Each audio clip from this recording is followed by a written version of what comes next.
Molavay'dan herkese merhaba. After Effects nedir, ne işe yarar?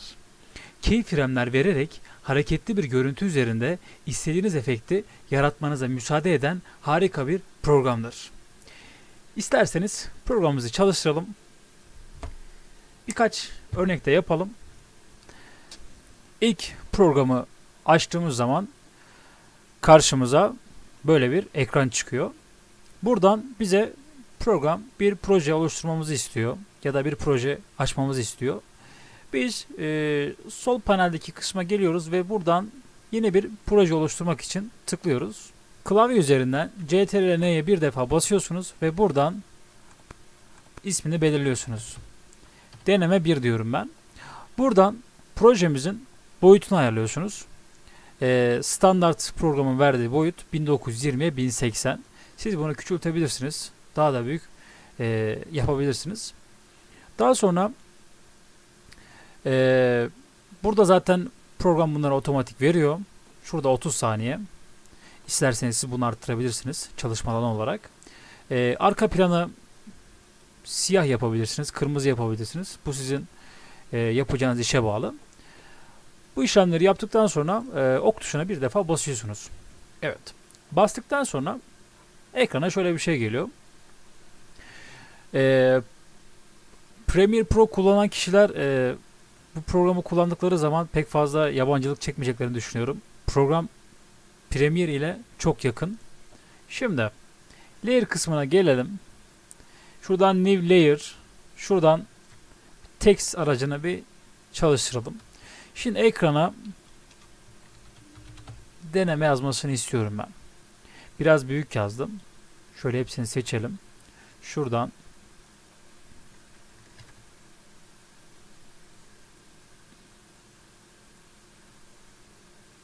şöyle küçültebiliriz. Daha sonra tam ortaya gelmesini istiyorsanız şuraya tıklıyorsunuz. Title diyorsunuz.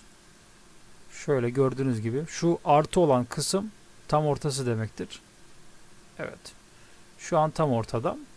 Kapatalım orayı. Şimdi bir yazı daha yazalım buraya. Tekrardan aynı şekilde Layer, New, Text diyoruz. Bu sefer de kanalımızın ismi olsun. Molavay. Bunu da şöyle yanına koyalım.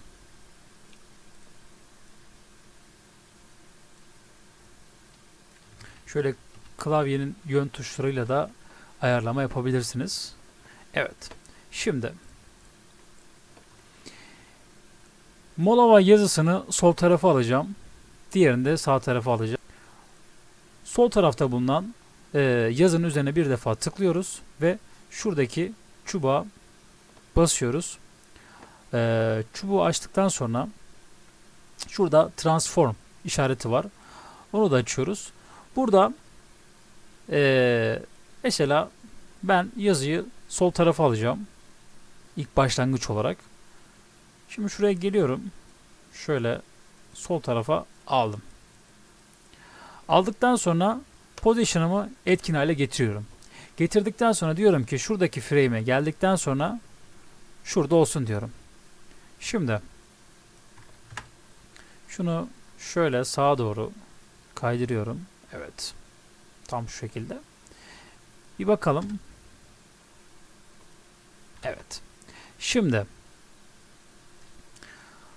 daha sonra buradan da aynı şekilde transform yerine tıklıyoruz ve buradan position'a geliyoruz. Geldikten sonra şuradan sağ tarafa kaydırıyoruz. Kaydırdıktan sonra position'ı etkinleştiriyoruz. Etkinleştirdikten sonra şuradan 4 saniye geliyoruz ve diyoruz ki ortada buluşsun. Ortada olsun diyoruz. Şöyle. Evet. Çalıştıralım. Bu arada yaptığınız projeyi çalıştırmak istiyorsanız klavye üzerinden normal 0 tuşuna basabilirsiniz. Bir daha bakalım.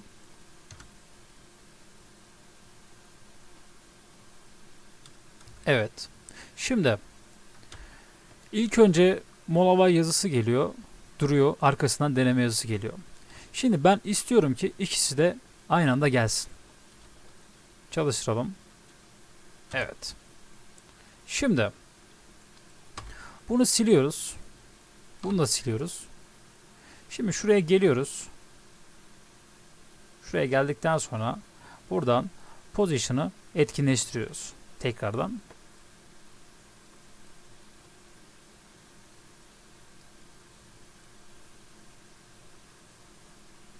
Evet.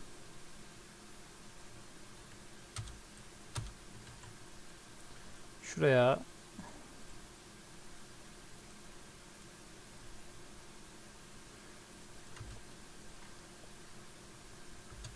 şimdi şu kısma gelsin.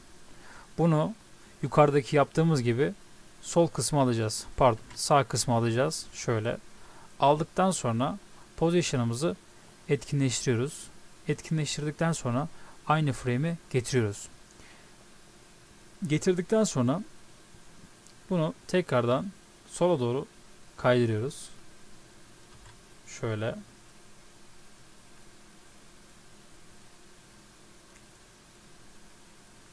Evet. Bir çalıştıralım. Evet. Gördüğünüz gibi. Şimdi bu frame'de ikisi birleşiyor. Ben 4. saniyede ikisinin yok olmasını istiyorum. Şimdi onu da ilk önce şuraya gelelim. Opacity'yi buradan ayarlayalım. Şimdi buradan bir kere opacity'yi etkinleştiriyoruz. Etkinleştirdikten sonra 6. saniyede bunu 0 yapalım. Aynı şekilde bunu da böyle üste geliyoruz. Etkinleştiriyoruz. 6. saniyeye geliyoruz ve bunu 0 yapıyoruz.